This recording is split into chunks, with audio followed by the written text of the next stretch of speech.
Hey freelance client, I'm just going to cut to the chase and say it. If your freelancer sent you this video, it's likely they're a nice way to tell you that you're doing something wrong, but don't worry, we're going to fix it. And if by any chance you stumbled upon this video randomly, but you happen to be a freelance client or looking to hire a freelancer yourself, I'd still recommend you watch this carefully and maybe save it for later, so you know what's okay and what's not when it comes to hiring a freelancer and dealing with a freelancer in general. According to Debitur.com, a freelancer is a self-employed person who offers services, often working on several jobs for multiple clients at a time. Now, hear that carefully, multiple clients at a time. So on that note, there are some boundaries that you should know and that you should keep in mind when it comes to dealing with those freelancers. Now, I actually do coaching for other freelancers, and I always recommend my clients to make sure the boundaries are correctly set at the beginning of a client relationship. But even if that's not the case with your freelancer and you haven't established those boundaries up front, there are still some common knowledge boundaries that you should be aware of. Now, little disclaimer, if you have done any of the following before, and if you got sent this video, you probably have, it's no problem. You can still fix it and you can still keep these in mind. That's the goal with this video, is for you to keep these in mind for next time so you can become a better client overall and give your freelancers a better experience. The number one thing that you should not do when dealing with a freelancer is messaging them at odd hours of the day, and especially if you're expecting an immediate or a quick answer. Now, this is especially important to keep in mind if you and your freelancer are in different time zones, because what may seem like a normal business hour for you may not be the case for them. So you gotta keep that in mind. And overall, you should be respectful of your freelancer's time, because first of all, they don't just work for you. They may have other clients that they need to cater to. And also they have their own lives, they have their own family. And I'm guessing you wouldn't want to be bothered while having dinner with your own family, would you?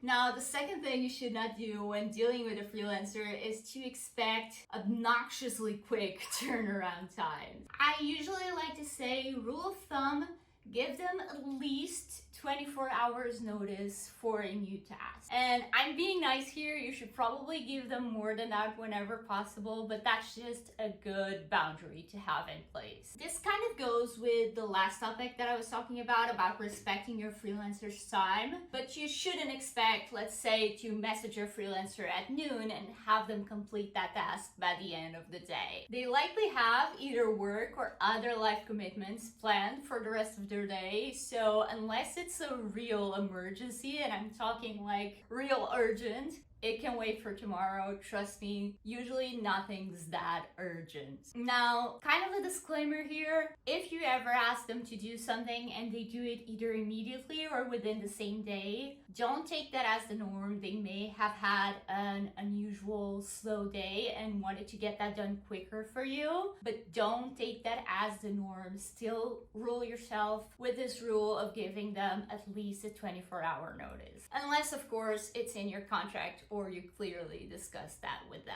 Now, the third thing you should not do is asking for things that are out of scope. What I mean by this is, let's say you hired someone for social media. Don't expect them to manage your inbox and your calendar unless that's, once again, on your contract. We usually, in the freelance world, we call this scope creep, when a client wants more than what's in their contract, basically. And while freelancers in general tend to be flexible and we tend to want to help our clients to the best of our potential, don't take advantage of our goodwill just because we've done something once. Doesn't mean that's okay to do it all the time. And same goes for the amount of work. If the contract says 5 posts a week or 2 videos a week or whatever it is, don't try to sneak in a little extra post or a little extra video just because, or it's just another video, just another post, unless you're ready to raise their rates. And once again, we may open that exception once,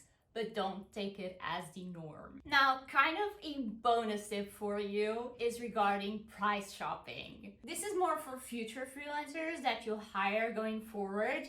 But please, if a freelancer tells you that their rate is $50 an hour, don't expect them to work for any less than that. Let's stop the crap. Let's stop but freelancer X can do it for $5 an hour, or I've seen you charge lower rates to other clients, or even the I can offer you exposure, or I can offer you a free product, or anything else, unless the freelancer suggested an exchange of services in any way. This is honestly, as a freelancer myself, would have to be the most annoying thing that clients do. And it honestly just shows lack of respect for their time and their services. So please don't do it. Please stay away from that. And once again, rule of thumb, you get what you pay for. So if a freelancer A charges $5 an hour and freelancer B charges $50 an hour for seemingly the same service, you can assume freelancer B has either more experience, a higher skill level, or greater resources than the freelancer A. And I like to say, if you wouldn't do it at the grocery store, don't do it for a freelancer, because they're running a business. It's literally the same thing. So you wouldn't go to the grocery store, ask for a bell pepper at 50% off for no reason at all. So don't do that to the freelancer either. If you can't afford it, that's okay. It's not within your budget. Let them know that, but go to the cheaper freelancer that you've seen that does $5 an hour. Don't try to cheapen the freelancer that you're talking to. And moral of the story here, respect your freelancer, respect their time, respect their boundaries. Establish those boundaries at the beginning of your relationship if you can. If not, go ahead today, have a talk with your freelancer and establish those boundaries, because those will come really in handy in the future. And I almost forgot, once again, if they've done an exception for you once, don't assume that is the norm. Always rule yourself by the boundaries that you set or by your contract, not by the habits that you have set up across the relationship. In the end, it's a matter of treating others as you'd like to be treated and not seeing your freelancer as your slave, because they're not. As always, if you enjoyed my video and it helped you in one way or another, it would really mean a lot to me if you left me a like and a comment down below. And also subscribe so you don't miss out on my next one. I'll see you next week with a regular video.